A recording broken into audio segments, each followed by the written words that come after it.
Well, with more, we're now joined by Steve MacKinnon, the Chief Government Whip, also Liberal MP for Gatineau in Quebec, and Peter Julian, NDP House Leader, also MP for New Westminster Burnaby in British Columbia. Hello to the two of you. Hello, Michael. Good to be with you. Listen, Mr. MacKinnon, I'm going to get you to start us out here because your House Leader says the priorities for this session are affordability and public safety. Pierre Poilievre, as a result, accuses your government of plagiarizing his message. Is that what you're doing in hopes of closing the gap with Conservatives in the polls? Well, what we're doing is presenting real concrete proposals, solutions that will positively affect Canadians in their daily life almost right away. We're going to move quickly on getting rental accommodations built. We're going to move quickly on grocery prices in conjunction with the CEOs of the major grocery retailers. We're moving ahead on a number of initiatives. In fact, we will table a bill very, very imminently on affordability generally, where I think people will see who has the suggestions and who doesn't. I'd invite those who are watching to listen carefully to Pierre Poilievre. I think that's another thing that we'll be doing in this session. What's he really saying? What he's saying is he's going to withdraw the federal government from areas of support, from dental care, from a number of programs. He's going to withdraw the federal government from the housing market and the kind of corrective measures we can bring to bring balance back to housing supply in Canada. So we'll be highlighting those, but for now, we're concentrating on the very positive solutions that we're putting in front of Canadians. You mentioned Mr. Poilievre, and unfortunately Mr.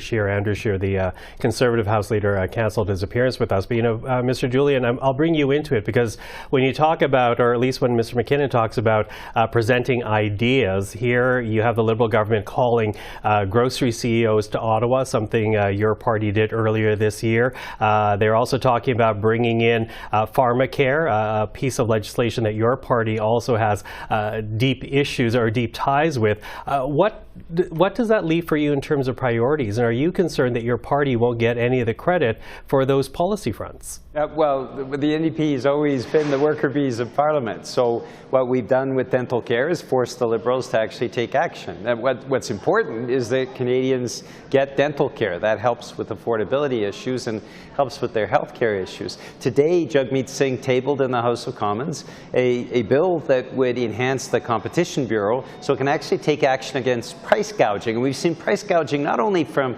grocery chain CEOs, also the oil and gas industry, the gas prices that Canadians pay, often subject to gouging. We've seen this with bank fees. We've seen this as well with merchant fees that small businesses have to pay.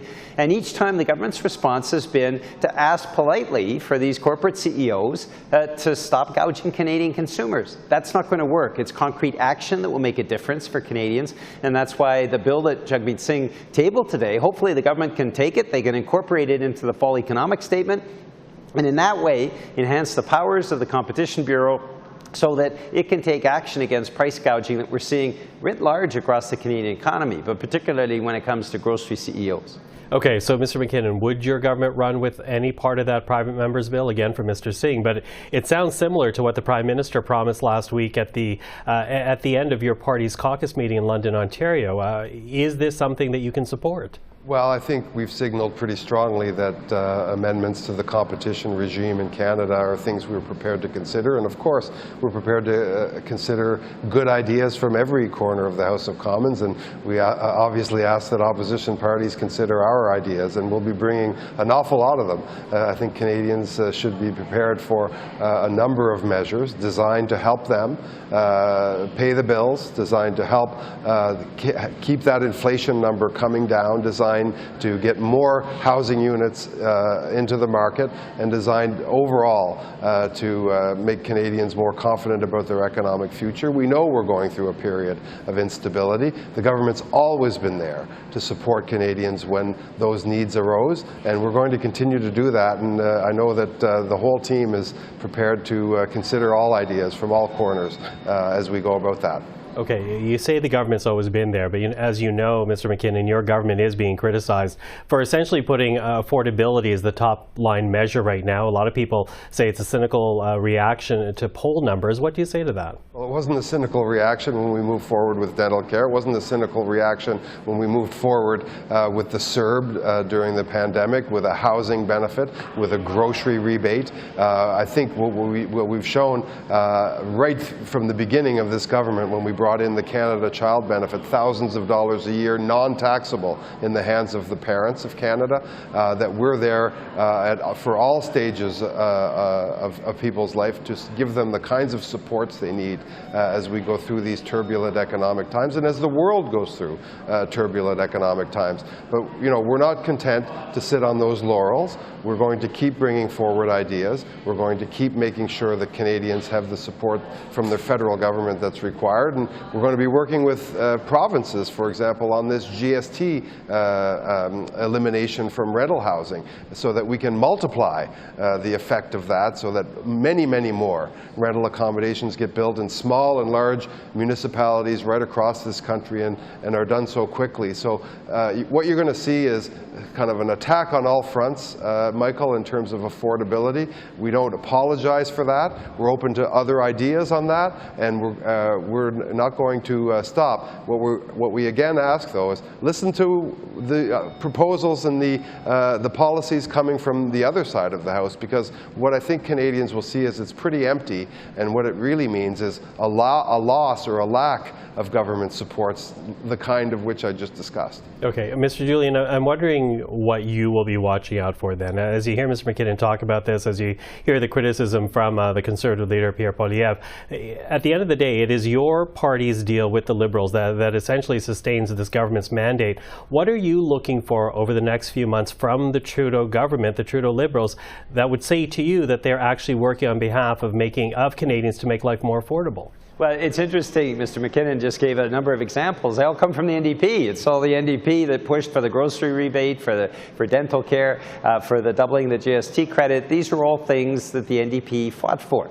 So it shows that under NDP leadership, Canadians are better off. There are a number of other things that the NDP is still fighting for. And that I mentioned the Competition Bureau, those enhanced powers. Those are things that will make a real difference for people. We know over the past 15 years, both under Conservatives and Liberals, we lost 1 million affordable housing units. And the NDP is going to continue to push that we're actually building the cooperative housing, the social housing, that will make a big difference in Canada. These are all things that make a difference for people. Well, I'll let you catch your breath there, Mr. Julian. But I do want to end this with the question about the tone of Parliament here, because we did hear from your government House leader, Mr. MacKinnon, essentially saying that she hopes that this next session would be a bit more workable, that people would actually roll up their sleeves rather than fight, rather than perform for the cameras, actually work together. Do you expect that to be the case given how tight the polls are right now? Well, look, we know we're in serious times. What we're asking for are serious solutions. Not acrimony, not yelling, not applauding and acting like clowns on the other side of the House, but we want serious solutions. I think what the House leader is saying is that she's open to hearing ideas from all corners of the House of Commons, but ideas they must be. They can't just be slogans. They can't just be anger and inciting kind of statements. We want to bring a tone of a very work person-like tone to the House of Commons, and we're going to be very, very focused on that. And I think what Canadians will see is we're approaching that work with great seriousness, and you'll see that over the coming months. Okay, Mr. Julian, up to you if you want to answer that, or whether or not you've been able to catch your breath yet. Well, I think it's fair to say that the NDP believes in a civil tone. We believe in being the adults in the room. We're going to continue to push to make a difference in people's lives. And Jagmeet Singh has proven, I think, that time and time again that he's focused on regular people. It's made a difference in this Parliament. It's forced the Liberals to actually do things that benefit people, and we'll continue to do that. That's the NDP way. We're the worker bees in Parliament, and we act as the adults in the room, and that's how we manage to get things done for Canadians. Okay, well, you've pushed through, Peter Julian, despite the cough, so thank you for that. And Steve MacKinnon, thank you as well for your time this evening. Thank you, Michael. Thank you.